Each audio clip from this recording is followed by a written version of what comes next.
Hello everyone, this is Ravi और आज हम लोग क्लास 11th का एक नया कोर्स लॉन्च कर रहे हैं। ठीक, आज हम लोग एक क्लास 11th का नया कोर्स लॉन्च कर रहे हैं जिसमें क्लास 11th के हर एक चैप्टर हम पढ़ाएंगे। ठीक, जिसमें क्लास 11th के हर एक चैप्टर हम आपको पढ़ा देंगे। ठीक, तो जो हम पढ़ाएंगे वो किसके मुताबिक होगा, वो होगा एनसीईआरटी को। ठीक, एनसीईआरटी को फॉलो करेंगे और एनसीईआरटी के हिसाब से जो भी चैप्टर होगा क्लास 11th का वो सब हम पढ़ेंगे। ठीक, और अभी तक हम लोग इस चैनल पे 12th का सिर्फ जितना भी लेक्चर देखे थे फिजिक्स का वो 12th का था। और 12th में किसका था, तो फर्स्ट जो चैप्टर है इलेक्ट्रोस्टैटिक्स उसका था। तो अब सिर्फ 12th नहीं, अब 11th का भी वीडियो लेक्चर हम इस पर अपलोड करेंगे जिसमें आपको 11th का जो फिजिक्स का होगा वो होगा और उसमें ही आप सबसे पहले फर्स्ट चैप्टर होगा वो होगा। ठीक, फर्स्ट चैप्टर जो होगा आपका वो हम उसका सबसे पहले वो पढ़ाएंगे, उसके बाद धीरे धीरे आगे बढ़ते जाएंगे। ठीक, तो बात ये है कि अब जो भी हम लोग पढ़ेंगे वो क्लास 11th के लिए, क्लास 11th के बच्चों के लिए होगा। ठीक, क्लास 11th के लिए जितने भाई बहन है उसके लिए होगा और जो उसके बाद 12th का और 11th का दोनों का वीडियो साथ में ही आता जाएगा। रोज एक 12th का और एक 11th का वीडियो डालेंगे। मिलेगा आपको एक लेक्चर मिलेगा जिसमें आपको वही 11 बजे के करीब में आपको 12th का लेक्चर मिलेगा और शाम को 4 बजे आपको 11th का हर मतलब जो नेक्स्ट लेक्चर होगा वो शाम 4 बजे 11th का मिलेगा और 11 बजे किसका होगा, 12th का मिलेगा। ठीक, इसमें हम लोग क्या करेंगे, अब पूरा कोर्स 11th to 12th का पूरा फिजिक्स हम लोग कंप्लीट करेंगे इसमें। ठीक, धीरे धीरे कंप्लीट कर देंगे। एक चैप्टर हम पढ़ा चुके हैं 12th का, आप लोग उसका प्लेलिस्ट देख सकते हैं जो लोग 12th में। ठीक, ये 11th के बच्चों के लिए और जिसका 11th छोटा हुआ है, जो कोई 12th में होगा, जिसका 11th वीक होगा वो आराम से देख सकता है वीडियो, कोई दिक्कत नहीं है। बहुत ईजी वे में हम समझाए हैं। ठीक, समझाएंगे और समझा रहे हैं। ठीक, तो आपको कोई प्रॉब्लम नहीं होगा। उसके बाद हम लोग एक बात इंपॉर्टेंट ये है कि जो एक क्लास 11 का जो फिजिक्स होता है ना, मेरे हिसाब से सबसे इम्पॉर्टेंट होता है, क्योंकि जिस बच्चे को या किसी भी स्टूडेंट को अगर क्लास 11 का फिजिक्स आ गया, ठीक, उसको एक क्लास 11 का फिजिक्स में पकड़ बन गया तो उसको पूरा 11th-12th में फिजिक्स में कहीं पे दिक्कत नहीं होगा। ठीक, क्योंकि जितना भी इंपॉर्टेंट कॉन्सेप्ट है, ठीक, जितना भी इंपॉर्टेंट कॉन्सेप्ट आएगा और उसमें जितना भी थ्योरी आपको मिलेगा जो दिमाग लगाने वाला हो, जो लगेगा कि भारी है, ये नहीं, इसमें आपको जो सिखाएगा अंदर से आपके अंदर जो फिजिक्स को डेवलप करेगा कि हाँ अप्रोच होगा ना, एक तरह का अप्रोच सॉल्व करने का। फिजिक्स का क्वेश्चन कोई भी क्वेश्चन देखते ही जो अप्रोच आपके अंदर होगा, हाँ इस क्वेश्चन को ऐसे सॉल्व करेंगे, इस क्वेश्चन को इस तरह से सॉल्व करेंगे, यहाँ पे ये फार्मूला लगेगा, ये आपके ये कॉन्सेप्ट लग सकता है, इसके ये चेंजेस हो सकते हैं इस क्वेश्चन में, या ये हर चीज़ आपको क्लास 11 से ही सीखने को मिलता है। उसी से तो जितना अच्छा आपका बेस रहेगा क्लास 11 का उतना ही अच्छा आपका क्या रहेगा 12th का, मतलब 12th आपका फिजिक्स अच्छा हो जाएगा। तो मेरे हिसाब से 11th बहुत बढ़िया से आपको कंप्लीट करना चाहिए फिजिक्स। ठीक, और जिस बच्चों का 11th गोल हो गया 12th उसका गोल हो जाता है, क्योंकि 12th में देखिए 12th 11 से आसान है लेकिन उसमें क्या है, पढ़ना बहुत है और उसके बाद उसमें जितना है वो ज़्यादा थ्योरेटिकल है, उसमें पहले से सब चीज़ डिराइव है, उसमें जो सिर्फ फॉर्मूले आते हैं और वो फॉर्मूले रहेंगे, डेरिवेशन रहेंगे, प्रूफ रहेगा, उसके हिसाब से कोई क्वेश्चन देगा, आपको बस ये सोचना है कि वहाँ पे कौन फार्मूला लगेगा, क्या कॉन्सेप्ट यूज होगा। लेकिन फिजिक्स में आपको अप्लाई करना होगा, हाँ ये ऐसा होगा तो ऐसा हो सकता है, ऐसा होगा, आपको दिमाग लगाना पड़ेगा। फिजिक्स 12th में ज़्यादा दिमाग नहीं लगाना पड़ता है, वहाँ पे रटना ज़्यादा काम रहता है, उसके बाद सॉल्व करते हैं जल्दी से हो जाता है। लेकिन 11th में आपको दिमाग लगा के खूब पढ़ना होगा, बहुत दिमाग लगाना होगा, बहुत ज़्यादा दिमाग लगा के ऐसे होगा ऐसे होगा, बहुत तरह का, खासकर मैकेनिक्स में फिर थर्मोडाइनमिक्स में होता है या साउंड या वेव जब आपका चालू होगा थर्मोडाइनमिक्स फील्ड में, उसमें थोड़ा बहुत रटने का बात आ जाता है तो उसमें वो भी इजी हो जाता है। ठीक, लेकिन जो मैकेनिक्स का पार्ट होता है वो सबसे इंपॉर्टेंट होता है और सबसे हेवी हमको लगता है, मतलब मस्त मज़ा आ जाता है पढ़ने लगता। अगर किसी और बच्चे को आ गया मैकेनिक्स अच्छा आते हैं तो उसको तो मज़ा आ जाएगा फिजिक्स पढ़ने में, उसको लगेगा कि फिजिक्स अच्छा कोई सब्जेक्ट होता नहीं है। ठीक, वो मैथ को भूल जाएगा, जिसको मैथ पसंद होगा वो मैथ को भूल जाता है कि नहीं फिजिक्स सबसे अच्छा है, वही हम पढ़ेंगे, उसमें मज़ा आता है। ठीक, नया नया कुछ सीखने को मिलता है। ठीक, तो देखिए अब हम लोग क्लास 11 का अब शुरू करेंगे, उससे पहले समझ लेते हैं कि क्लास 11 में पढ़ना क्या क्या है। ठीक, पढ़ना क्या क्या है क्लास 11 में, पढ़ना क्या है, किसी भी चीज़ को स्टार्ट करने से पहले जान लेते हैं कि उसमें पढ़ना क्या है, उसकी किस तरह हमारा जो रास्ता, मतलब देखिए कोई भी पहाड़ होता है, ठीक, पहाड़ पे चढ़ने के लिए पहले हमको जाने के लिए, किसी भी लक्ष्य को, मंजिल को पाने के लिए हमको सोचना पड़ता है कि जो हम जाएंगे वहाँ पर पहुँचेंगे तो किस रास्ते के हिसाब से जाएंगे, किस प्लानिंग के हिसाब से जाएंगे। ये नहीं कि उठे और चल दिए, फिर रास्ते में आपको काफ़ी कठिनाई आएगी, प्रॉब्लम आएगा, जो आप उसमें आप रुक जाओगे, थक जाके, हार जाके वापस आ जाओगे। इसीलिए हमको पहले जानना होगा कि किस तरह हम लोग को पढ़ना है, क्या पढ़ना है, कहाँ से क्या हो, किस तरह का हेल्प मिलेगा, उसके हिसाब से, ठीक। तब हम अच्छे से हर चीज़ को कवर कर पाते हैं और अपना लक्ष्य, एम को, गोल अपना को हम उसको हासिल कर पाते हैं, उसको अचीव कर पाते हैं, ठीक। तो पहले क्लास 11th में हम बुक बताएंगे, ठीक। पहले बताते हैं कि बुक कौन कौन सा आप प्रीफर करेंगे, ठीक। आपको कौन सा बुक पढ़ेंगे। तो बुक में सबसे पहले बुक में आप क्या कर सकते हैं, एनसीईआरटी मस्ट है मेरे हिसाब से। एनसीईआरटी जैसा बुक हम कहीं नहीं देखे, ठीक। एनसीईआरटी जो बुक है वो हमको बेस्ट लगता है हर चीज़ के लिए, ठीक। एनसीईआरटी हमको हर चीज़ सब किताब से बेस्ट लगता है कि बहुत अच्छा किताब है एनसीईआरटी। तो एनसीईआरटी का क्लास 11th का फिजिक्स का बुक तो आपको लेना ही लेना है, ठीक। ये आपको बुक लेना होगा, नहीं तो इसके बिना पढ़ लीजिएगा लेकिन आपको बहुत चीज़ पता नहीं चलेगा, बहुत चीज़ छूट जाएगा, ठीक। उसके बाद दूसरा बुक हम प्रेफर करेंगे, ठीक। दूसरा बुक ये पहला बुक था, दूसरा बुक ये होगा एससी वर्मा, ठीक। एससी वर्मा, अगर कोई बच्चा फिजिक्स पढ़ रहा है, ठीक, कोई बच्चा क्लास 11th या 12th का फिजिक्स पढ़ रहा है, अगर एससी वर्मा का बुक नहीं बनाया मतलब फिजिक्स नहीं पढ़ा, ठीक। या कोई बच्चा आईआईटी, जेईई का, नीट का, किसी भी कॉम्पिटिटिव एग्जाम का तैयारी कर रहा है जिसमें फिजिक्स आता है, वो एससी वर्मा बनाएगा ही बनाएगा, वो पढ़ेगा ही पढ़ेगा। बेसिक, सबसे बेसिक एनसीईआरटी के बाद ये सबसे बेसिक बुक और सबसे अच्छा बुक माना जाता है। ये अभी तक इसका सिर्फ एक एडिशन आया है, अभी तक वही चल रहा है, उसमें कोई नया मतलब कोई नया चेंज नहीं किया गया, सब चीज़ अच्छा है भाई, उसमें क्या चेंज करेंगे, हर चीज़ बेसिक से है, मतलब हर चीज़ बेसिक से लेके हाई लेवल तक ले गया है, बेस्ट बुक हम मानते हैं। ये दो बुक लीजिए और बनाइए और पढ़िए, ठीक। और बाकी बहुत सारी किताब है, आप वो अब हम इतना नहीं चाहते हैं कि आपको 10 किताब का नाम बता दें, आप 10 किताब के खरीद लो लेकिन पढ़ो कोई नहीं, बस ये 2 किताब रखिए, पढ़िए और बढ़िया से अपना जो क्वेश्चन बने होगा वो बनाइए, हर चीज़ जो करना है, मतलब फिजिक्स में जो पढ़ना है पढ़िए इसी 2 किताब से, ठीक। अगर लगता है कि ये 2 किताब पढ़ने के बाद हो गया, तब फिर आप कमेंट सेक्शन में मैसेज कीजिए, सर हम ये 2 किताब कर चुके हैं, मतलब हम पहला चैप्टर किसी भी कोई ये दोनों किताब का कोई भी चैप्टर पढ़ के हम दोनों कर लिए, तब आप हमको मैसेज कीजिए कि हम इस चैप्टर का ये दोनों बुक का क्वेश्चन कर लिए है, पढ़ लिए है, अब हमको नेक्स्ट बुक कौन सा प्रेफर करना चाहिए, टाइम बचेगा तब, तो हम आपको बुक बताएंगे, नहीं तो नहीं बताएंगे। क्योंकि ये दोनों बुक बनाते बनाते ना मज़ा आ जाएगा, आपको लगेगा कि भाई हो गया, दूसरा चैप्टर पे टाइम बिताते हैं।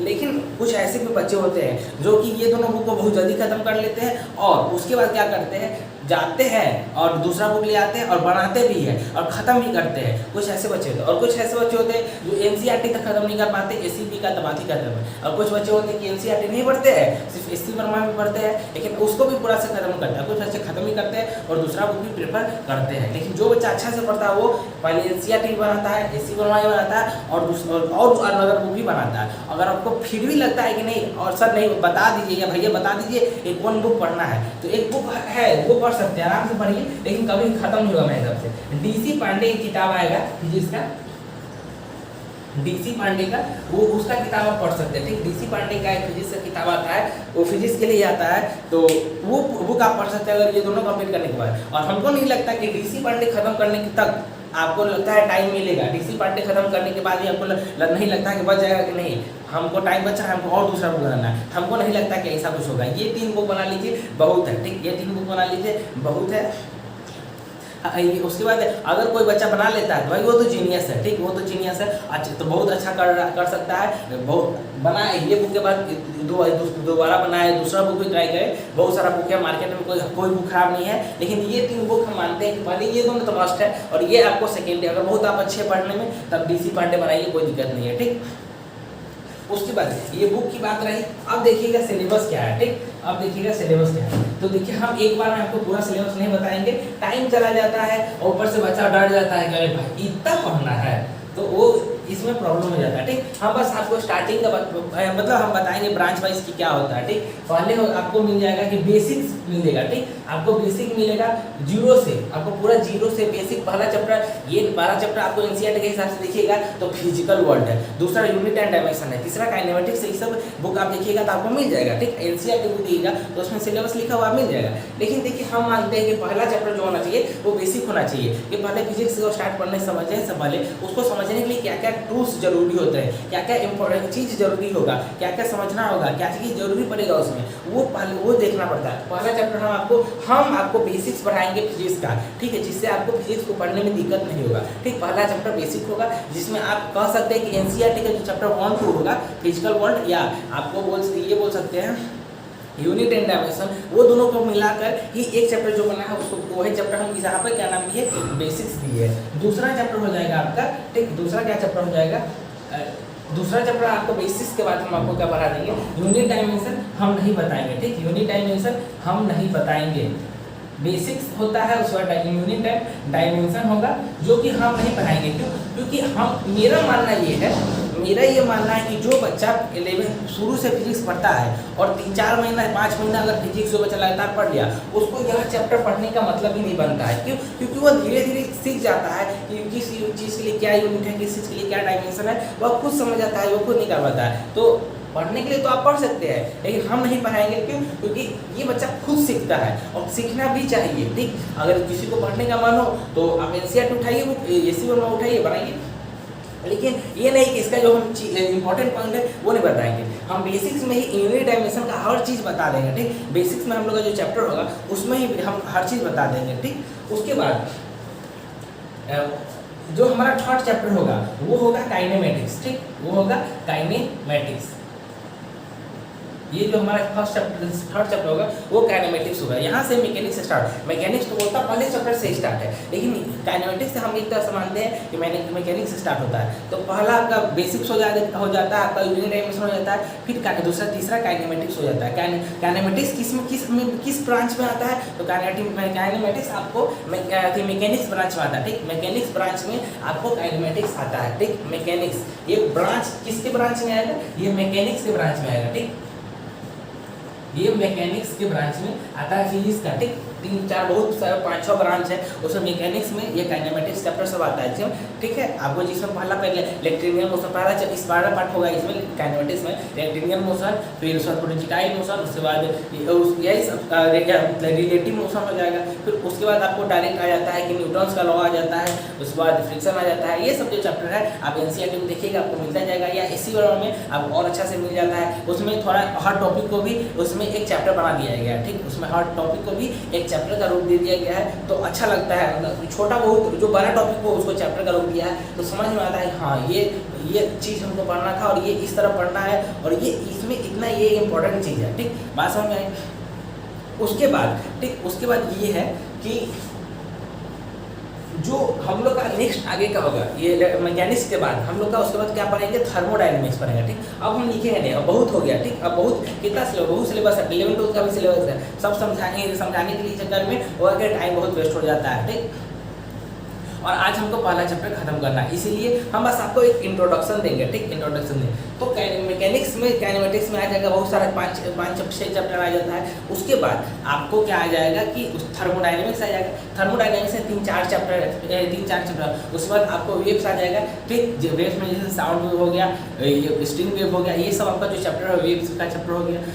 यह है इसी तरह आपको फ्लूइड मैकेनिक्स हो गया। इसी तरह का सिलेबस बढ़ते जाता है, क्लास जैसे जैसे हम आगे बढ़ेंगे सिलेबस बढ़ते जाता है। ठीक, एसएचएम आ जाता है, सिंपल हार्मोनिक मोशन, ये सब आ जाता है, तो बहुत सिलेबस लंबा हो जाता है। ठीक, उसके बाद आपका कुछ समय बाद 12th आ जाता है। 12th में आपको जब 12th में जाएंगे तब बताएंगे। ठीक, तो सिलेबस जाना कोई बड़ी बात नहीं है, और 11th का बुक उठाइए किसी भी एनसीईआरटी एसी वर्मा और देखते जाइए, उस हिसाब से आपको पढ़ना है। बात समझ में है? सिलेबस जान के उतना कोई खास नहीं, लेकिन हाँ तो क्या पढ़ना है ये तो जानकारी होनी चाहिए, वो हम बता दिए। ठीक, बात समझिए। उसके बाद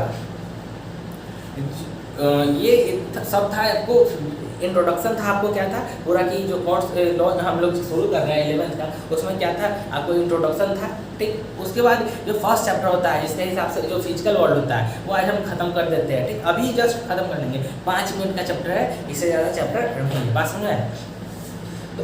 तो बात यहाँ ये आती है, इसको पहले हम मिटा देते हैं, ठीक। अब बात यहाँ तक आपको समझ में आ गई होगी कि जो हम लोग को पढ़ना क्या पढ़ना है, ये आपको समझ में आ रहा होगा। आप ये क्या काम कीजिएगा कि आप 11th का जो बुक होगा वो खुद पलट के देखिएगा, आपको समझ में आएगा। तो पहला चैप्टर हम लोग आज स्टार्ट करते हैं, ठीक। यहाँ तक हम आपको बस इंट्रोडक्शन दिए हैं कि फिजिक्स में क्या क्या पढ़ना है, क्या क्या है वो सब करना, वो भी हम पूरा नहीं बताया, ठीक। पूरा नहीं बताया इसीलिए क्योंकि कोई मतलब नहीं होता, आपको सिर्फ सिलेबस ही लिखना है, कौन चैप्टर क्या है वो आपको 1 घंटा लग जाएगा लिखने में कि ये पढ़ना है, और बाद में कोई फर्क नहीं पड़ता, उससे कोई मतलब नहीं रह जाता, ठीक।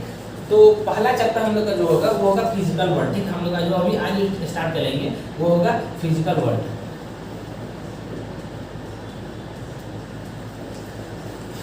और इसमें हमको बस फिजिकल वर्ल्ड ये जो चैप्टर लगता है हमको 5 मिनट का चैप्टर लगता है, ठीक। मेरे हिसाब से ये 5 मिनट का चैप्टर है, इससे ज़्यादा नहीं है। इसमें बस क्या है कि फिजिक्स का इंट्रोडक्शन दिया गया, ठीक है। तो देखिए अब हम लोग क्या करते हैं कि अब तो जो हो गया इंट्रोडक्शन खत्म हो गया, अब हम लोग क्या करते हैं पहला चैप्टर स्टार्ट करते हैं, ठीक। क्लास 11 का फिजिकल वर्ल्ड पहला चैप्टर हम स्टार्ट करते हैं, ठीक। तो फिजिक्स सबसे पहले होता है फिजिकल वर्ल्ड में हम लोग को ये पढ़ना है कि फिजिक्स क्या होता है, फिजिक्स का शुरुआत कहाँ से हुआ, ये सब पढ़ना है, ठीक। बात समझ आई, ये सब पढ़ना है कि फिजिक्स क्या होता है, फिजिक्स का स्टार्ट कहाँ से हुआ, क्या क्या मतलब इसी में फिजिकल वर्ल्ड में ही आपको सिलेबस दिया जाता है कि ये है, ठीक। इससे ज़्यादा तो उसमें कुछ नहीं बताया गया, बात समझ आया। तो फिजिकल वर्ल्ड में सबसे पहला बात आता है कि फिजिक्स क्या है और स्टार्ट कहाँ से हुआ क्या है, ठीक। तो फिजिक्स मेरे हिसाब से इसका कोई एग्जैक्ट डिफिनीशन नहीं है ये, और हमको जानने की ज़रूरत भी नहीं है, ठीक। या हमें आपको इसका एग्जैक्ट डिफिनीशन जानने की ज़रूरत भी नहीं है और न इसका एग्जैक्ट डिफिनीशन है, ठीक। बात में फिजिक्स अपने आप में एक इतना बड़ा चीज़ है जो कि आप एक्सप्लेन नहीं कर सकते 1 लाइन में या 2 लाइन में 3 लाइन में एक्सप्लेन करते चल जाओगे तो उसमें पार्ट बाई पार्ट इतना आता है कि आप बता ही नहीं पाओगे। तो आप एक तरह से इसको एक्सप्लेन नहीं कर सकते और इसका एक एग्जैक्ट डिफिनीशन नहीं बता सकते कि फिजिक्स क्या होता है, ठीक। पहला क्वेश्चन होगा हम लोग की व्हाट इज फिजिक्स, तो इसका ना तो एग्जैक्ट डिफिनीशन है और ना ही हमको इसका ज़रूरत है जानने का, ठीक। बात समझ में आया। हम लोग का फिजिकल वर्ल्ड ये पहला क्लास 11 का पहला चैप्टर का यही क्वेश्चन आता है कि व्हाट इज फिजिक्स, फिजिक्स क्या होता है। तो सबसे पहली बात ये आपको समझनी होगी कि इसका कोई एग्जैक्ट डिफिनीशन नहीं है और ना ही हमको जानने की ज़रूरत है, ठीक। क्योंकि फिजिक्स इतना बहुत बड़ा चीज़ होगा, अपने आप में एक बड़ा चीज़ होगा। जैसे एग्जाम्पल बताइए पूरी दुनिया है, ठीक। तो पूरी दुनिया में फिजिक्स आपको अप्लाई होते दिखेगा, हर चीज़ में अप्लाई होते दिखेगा, ठीक। तो अब हर चीज़ को तो एक्सप्लेन कर नहीं सकते, कितना चीज़ जीवन खत्म हो जाएगा लेकिन एक्सप्लेन नहीं कर सकते। तो it's all about nature, nature में जो चीज़ हम देखते हैं, सुनते हैं, महसूस करते हैं उसको फिजिक्स बोलते हैं, ठीक। नेचर में हर चीज़ जिस चीज़ को हम देखते हैं, महसूस करते हैं, फील करते हैं, सुनते हैं उसको फिजिक्स कहते हैं, बात समझिए। और it's all about nature, nature को ही हम फिजिक्स कहते हैं, बात समझिए। प्रकृति को ही हम फिजिक्स बोलते हैं। उसके बाद दूसरा सवाल होता है कि फिजिक्स स्टार्ट कहाँ से हुआ, कौन स्टार्ट किया। तो ये लंबा कहानी है, ठीक। संस्कृत का निजनन कोई वर्ड है, निजनन एक वर्ड है जो उससे संस्कृत का चालू होता है। अरेबिक एक वर्ड है इल्म, उसका मतलब होता है टू नो, उसी को फिजिक्स कहते हैं, ठीक। बात समझ में आया। फिजिका एक उसके बाद लैटिन वर्ड है जिससे फिजिक्स वर्ड डेराइव हुआ है, फिजिका उससे फिजिक्स वर्ड है। तो ये सब बात आपको एनसीईआरटी जो बुक खोलिएगा तो आपको पहला चैप्टर मिल जाएगा, ठीक। एनसीईआरटी जो बुक खोलिएगा आप तो उस आपने पहला चैप्टर आपको फिजिकल वर्ल्ड मिलेगा।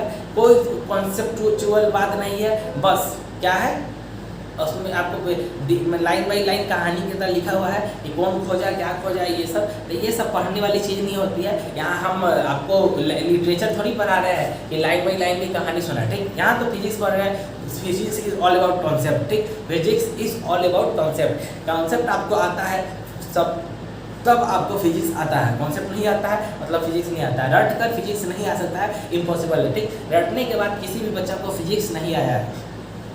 यहाँ बात समझ में आई। Physics is all about concept, ठीक। अप्रोच, ठीक। सॉल्विंग कैपेसिटी, आपका सॉल्व करने का तरीका क्या है, अप्रोच क्या है, सोचने का थिंकिंग एबिलिटी क्या है, नॉलेज आप उसी इसी से आपका नॉलेज डिसाइड होता है, उसी को फिजिक्स कहते हैं। ठीक, मेरे हिसाब से फिजिक्स वही है।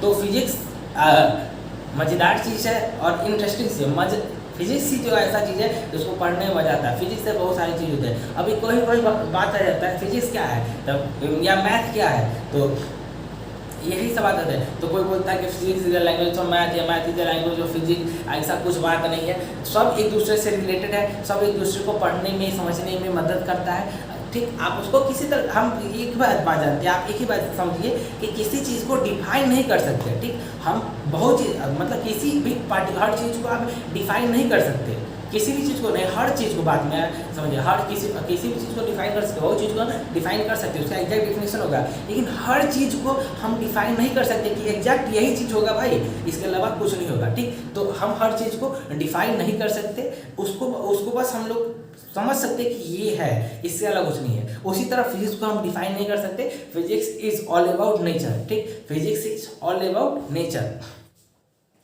तो आज के लिए इतना ही। ठीक, ये आपको बस क्या था, पहला चैप्टर था फिजिकल वर्ल्ड। ठीक, पहला चैप्टर फिजिकल वर्ल्ड था, जिसमें हमको बस यही जानना है कि फिजिक्स क्या होता है। Physics is all about nature, जो नेचर है वही फिजिक्स है, बात समझ में है। और मैथ क्या है, फिजिक्स को समझने का एक लैंग्वेज है, या मैथ फिजिक्स क्या है, मैथ को समझने का थोड़ा बहुत तरीका है। ठीक, फिजिक्स मैथ बहुत रिलेटेड होता है, भाई भाई होता है। ठीक, मैथ क्या है, फिजिक्स को समझने का एक लैंग्वेज है। ठीक, तो इसमें मैथ बहुत पढ़ना है। ठीक, इसमें आधा फिजिक्स में आधा से ज़्यादा मैथ ही पढ़ना होता है आप लोग को। ठीक, मैथ की तरह ही इसमें सॉल्व करना रहता है क्वेश्चन, बात समझ में आया। अब बहुत इसमें उसके बाद आपको बहुत चीज़ पढ़ना देखना। आप जो पहला चैप्टर पढ़िएगा तो उसमें आपको बहुत चीज़ पढ़ना होगा, मार्को होगा, माइक्रो होगा, साइंटिस्ट सबका नाम होगा, ये सब आपको होगा। तो हम यही प्रेफर करेंगे कि आप पहला चैप्टर खुद से पढ़िए। ठीक, पहला चैप्टर खुद से पढ़िए। इंग्लिश तो आती है ना भाई, इंग्लिश नहीं आती है तो हिंदी एडिशन उठाओ, हिंदी एडिशन पहला चैप्टर हिंदी का जो एडिशन होगा वो समझो, कहानी दिया हुआ है बस समझो। पहले खुद से ट्राई करो, पहला दिन खुद से अप्रोच मारो, खुद फाइट करो कि हाँ ये चीज़ पढ़ना है, ये चीज़ समझना है, ये चीज़ है। और खुद सिलेबस देखो कि सिलेबस क्या है आपको। बस हम क्या कर सकते हैं, हर चैप्टर उठाएंगे, उसका कॉन्सेप्ट समझाएंगे, उसका क्वेश्चन करवाएंगे, और कुछ इससे ज़्यादा कुछ नहीं कर सकते। जितना भी थियोरेटिकल पार्ट होगा आपको खुद कवर करना पड़ता है, आपको खुद समझना पड़ता है। क्योंकि जितना आप देखिए, हम आपको होता है क्या, जितना आप सुनोगे और जितना आप बोलोगे या जितना आप लिखोगे, ठीक, या तो अब एक कॉन्सेप्ट है यहाँ पे, हम आपको वो समझाते हैं। ठीक, कि आप सुन एक 3 तरीका होता है पढ़ने का। एक होता है सुनकर, एक होता है एक होता है लिख कर, और एक होता है सोच कर, दिमाग में बार बार उसी को चलाने का। तो फिजिक्स आपको कैसे आएगा ये आप सोचिए, फिजिक्स कैसे आएगा। आप सुनकर, हम जितना बात बोल रहे हैं सुनकर आप फिजिक्स कभी नहीं सीख सकते, इम्पॉसिबल है। ठीक, फिजिक्स को सुनकर आप नहीं सीख सकते। ठीक, समझ में आ जाएगा कि ये चल रहा है, ऐसा ऐसा होगा, होता होगा ऐसा, इतना पता चलेगा। लेकिन फिजिक्स क्या है ये आपको नहीं आएगा। ठीक, दूसरा बात आता है, दूसरा चीज आता है कि लिख कर। ठीक, लिख कर, तो लिख कर बहुत चीज़ सीख सकते हैं आप। 50% फिजिक्स लिखिएगा, जो आप सुनिएगा उसको लिख कर आप जितना प्रैक्टिस कीजिएगा, आप 50% फिजिक्स आप सीख सकते हैं। लेकिन तीसरा जो फिजिक्स उसको आता है जो उस फिजिक्स को सोचता है, समझता है। ठीक, जब आप किसी भी चीज़ को सुन रहे हैं, उसको लिख रहे हैं और दिमाग में सोच रहे हैं कि ऐसा क्यों हुआ, ऐसा ही क्यों होना चाहिए, मतलब ऐसा क्यों नहीं हुआ, ऐसा ही क्यों होना चाहिए, क्या इसका कारण क्या है, हर चीज़ जब आप समझिएगा, लगाइएगा कि नहीं ऐसा था तो ऐसा होना चाहिए, ऐसा है तो ऐसा हो सकता है, इस तरह का अगर आप सोचते हैं तब आपको फिजिक्स आएगा। तो सुनिए कम, लिखिए, सुनिए कम, लिखिए ज़्यादा और सोचिए सबसे ज़्यादा। ठीक, लिखिए, ठीक, सुनिए कम, लिखिए ज़्यादा और सोचिए लगातार, जब तक आप सोच सकते हैं। दिन भर सोचते रहिए कि यार ऐसे था, पंखा घूमता है, ऐसे घूमता है, मोबाइल में स्क्रीन में सर हमको पढ़ा रहे हैं, भैया हमको पढ़ा रहे हैं, कैसे पढ़ा रहे हैं, क्या कारण है, मोबाइल में ऐसा क्या चीज़ है, हम भैया वहाँ हम कहीं और से पढ़ा रहे हैं, आप कहीं और पढ़ रहे हैं, कैसे पढ़ रहे हैं। हर चीज़ दुनिया आजकल टेक्नोलॉजी इतनी बढ़ गई है कि हम लोग सोचेंगे ना तो सोचते सोचते सीखने को मिलेगा। ठीक, सोचते सोचते इतना चीज़ सीखने को मिलेगा कि समझ नहीं लगेगा। अरे दुनिया में पढ़ने के अलावा ये अप्रोच नया नया टेक्नोलॉजी के अलावा या रिसर्च के अलावा आप दुनिया में कुछ कर ही नहीं सकते। जब आपको इसमें इंटरेस्ट आ जाएगा ना कि दुनिया चल कैसी रही है, पृथ्वी घूम रहा है तो घूम क्यों रहा है, ऐसे घूम रहा है तो ऐसे क्यों घूम रहा है, ऐसे क्यों नहीं घूम रहा है, सूरज ईस्ट से ही क्यों उगता है, पूर्व से क्यों उगता है, पश्चिम में क्यों नहीं उगता है, पश्चिम में क्यों डूबता है, ऐसा बहुत सारा दुनिया हर चीज़ के पीछे एक कारण होता है, वो जिसको फिजिक्स कहते हैं। बात समझ आया, उसी को फिजिक्स कहते हैं। जो उस पीछे का कारण समझ लेता है, उस चीज़ को बात को समझ लेता है, उसी को फिजिक्स कहते हैं। तो हर ये पहले चैप्टर में आपको यही मिलेगा कि जो पढ़िएगा तो फिजिक्स क्या है, उसको क्या क्या है, स्टार्टिंग में क्या है, कहाँ यूज होता है, हर चीज़ बताया जाएगा आपको। उसके बाद कौन साइंटिस्ट स्टार्ट किए, कौन साइंटिस्ट क्या बताए, कौन से साइंटिस्ट ने क्या कहा, हर चीज़। और एक सिर्फ एक न्यूटन साहब ही नहीं है जो फिजिक्स को देकर चलेगा और बच्चे उनको गाली दे रहे हैं, समझ गए, और इसके कारण, बुढ़े के कारण हम फिजिक्स के कारण हमको पढ़ना पड़ रहा है। फिजिक्स बहुत इंटरेस्टिंग चीज़ है, ठीक। आप उसको सिर्फ न्यूटन को ही दोष नहीं दे सकते, इसमें बहुत साइंटिस्ट का मिला जुला हाथ है, ठीक। बहुत साइंटिस्ट मिलकर फिजिक्स को पूरा बनना कंप्लीट किया। अभी फिजिक्स पूरा कंप्लीट भी नहीं है। जहाँ मॉडर्न फिजिक्स की बात आती है वहाँ तो पूरा फिजिक्स ही खत्म हो जाता है, ठीक। आपको एक बात बता दें, एक इंटरेस्टिंग बात बता देते हैं कि जो फिजिक्स है हम लोग का, वो तो अभी तक हम लोग जो पढ़ रहे थे वो न्यूटन का है और बहुत साइंटिस्ट का ये बात है जो हमको फिजिकल वर्ल्ड में, जो नॉर्मल वर्ल्ड में हम समझ रहे हैं, ठीक।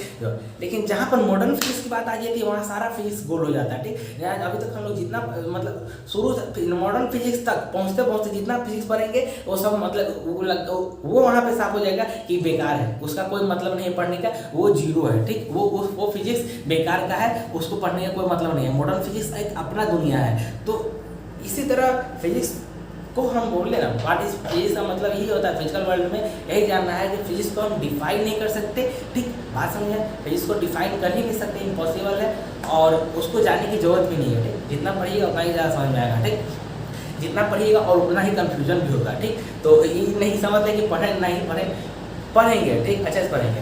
तो अगला लेक्चर में आज हम आपको बस एक चैप्टर, जो पहला चैप्टर मेरे हिसाब से खत्म मानिए, कोई मतलब नहीं है फिजिक्स जाने का, ठीक। मतलब कोई मतलब नहीं है आपको उसका, मतलब हमको कि ये फिजिक्स का मतलब ये होता है, लिखो what is physics, what is the use of physics. उसके बाद मैथ क्यों पढ़ते हैं, फिजिक्स का मैथ क्यों आता है, फिर फिजिक्स को इस तरह बांटा गया है, फिजिक्स में ये चैप्टर है, ये पढ़ना है, ये सिलेबस है, इस साइंटिस्ट ने ये खोजा, इस साइंटिस्ट ने वो खोजा। क्या करोगे भाई थ्योरी जानकर, ठीक। बुक उठाओ, होता ही मन है पढ़ने का, बुक उठाओ, लाइन बाई लाइन कहानी की तरह पढ़ जाओ, बात खत्म हो गया। ये और एग्जाम में ये सब बिल्कुल नहीं आता है, ठीक। एग्जाम में आपको बस कॉन्सेप्ट आएगा, उसका प्रयोग उसका सॉल्व करने के लिए आपको आएगा, और यही सब आता है। इससे ज़्यादा एग्जाम में कुछ नहीं आता है। ये व्हाट इज फिजिक्स बताओ बच्चा, बताओ व्हाट इज फिजिक्स, ठीक। बात समझे। और आपको बस नॉलेज के लिए आपको फर्स्ट चैप्टर एनसीईआरटी का पढ़ना है, खुद से पढ़ना है, ठीक। बात समझे। और उसके हिसाब से हम जो नेक्स्ट चैप्टर स्टार्ट करेंगे, पहला चैप्टर आप लोग खुद पढ़िए, नेक्स्ट चैप्टर कल से हम क्या करेंगे, जो स्टार्ट करेंगे तो पहला चैप्टर मेरे हिसाब से ये तो चैप्टर ही नहीं है, ये मेरे हिसाब से ये तो चैप्टर ही नहीं है, ठीक। पहला चैप्टर मेरे हिसाब से बेसिक्स होगा फिजिक्स का, ठीक। बेसिक्स होगा, जिसको ये होगा बेसिक्स, जिसको हम क्या कहते हैं, हम मैथमेटिकल टूल्स कहते हैं, ठीक। हम इसको क्या कहते हैं, मैथमेटिकल टूल्स, मैथमेटिकल टूल्स या बेसिक्स फिजिक्स, ठीक। बेसिक्स फिजिक्स, मैथमेटिकल टूल्स, कुछ भी बोल सकते हो, बेसिक्स ऑफ फिजिक्स, कुछ भी बोल दो, मतलब ये पहला चैप्टर में को कुछ भी बोल दो, बस पढ़ना है कि फिजिक्स को में जब आप पढ़ेंगे उसमें आपको प्रॉब्लम ना आए, रास्ते में आपको कंकर कांटा ना पड़े, उसके लिए आपको जूता पहना रहे हैं, बस ये समझ लें, ठीक। रास्ते में हम जा रहे हैं, ठीक, लेकिन वहाँ बहुत सारा कंकर है, ठीक। फिजिक्स का रास्ता है जो पहुँचना है उसके रास्ते में भी सारा कंकर है। तो ये जो मैथमेटिकल टूल्स या बेसिक्स ऑफ फिजिक्स या बेसिक चैप्टर 1 जो भी आप कहिए उसको, वो आपका जूता है जो कि आपको चलने में मदद करेगा, आपको कंकर कांटा चुभने नहीं देगा, ठीक। तो नेक्स्ट चैप्टर में यही स्टार्ट होगा, ठीक। और पहला चैप्टर पढ़िए, अगर कोई डाउट होता है तो कमेंट में कमेंट करिए, आप कि वीडियो में कमेंट सेक्शन में कमेंट कीजिए कि सर ये हमको समझ नहीं आ रहा है, ये क्या होता है, तो हम जरूर बताएंगे, उसको रिप्लाई देंगे, हर चीज़ आपको समझाएंगे। बात समझ में आया। तो आज के लिए इतना ही, ठीक। ये आपको बस इंट्रोडक्शन था फिजिक्स का, अपना कोर्स था, और फिजिक्स का इंट्रोडक्शन था, और कुछ बातें थी, ठीक, जो सिर्फ हमें आपको समझनी थी कि इतना दुनिया गोल है, बस इतना जान लो दुनिया गोल है, बस यही जानो, जो जहाँ से शुरू होता है वहीं खत्म होता है, ठीक। इससे ज़्यादा कुछ नहीं, ठीक।